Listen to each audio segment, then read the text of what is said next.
Bonjour à vous.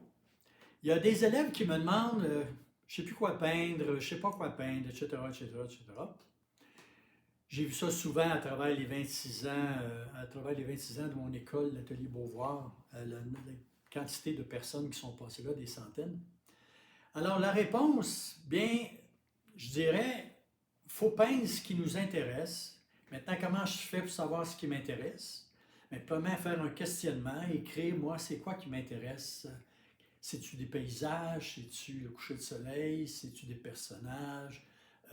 Est-ce que je suis intéressé à avoir la perspective, que ce soit plus réaliste possible, ou si je veux créer quelque chose, ma propre vision, fais-moi voir les choses différemment.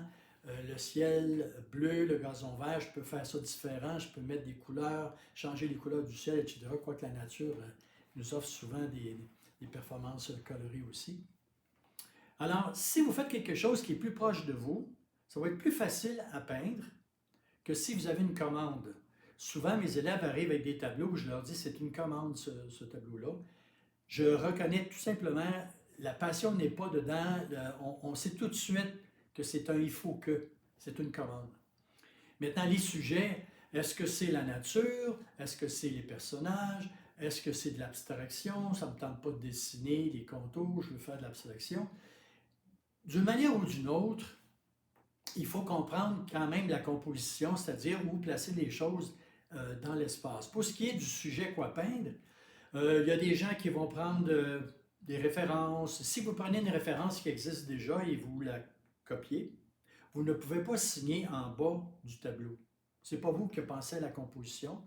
Vous pouvez signer à l'arrière et marquer d'après l'œuvre Joe Blow. Ça va? Mais non pas signer en avant parce que c'est pas vous qui avez fait la créativité, la composition et des couleurs et tout. Même si vous changez des couleurs ou si vous changez, j'ai un artiste qui avait déjà fait une gare, c'était un tableau copié, mais la pancarte en haut qui donne la destination du train, il avait changé la destination et il disait, ben, c'est mon tableau maintenant. Non, non, non, non, ça ne marche pas comme ça. Alors, encore une fois, quoi peindre?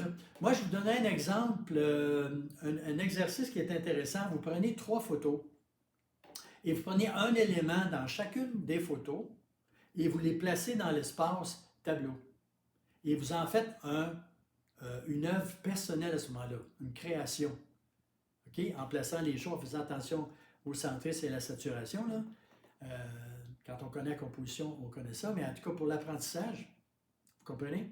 Donc, vous allez avoir une composition, un tableau qui va être le vôtre. Alors, ça va être personnel. Alors, c'est une façon de le faire. D'accord? Alors, à la prochaine. Au revoir.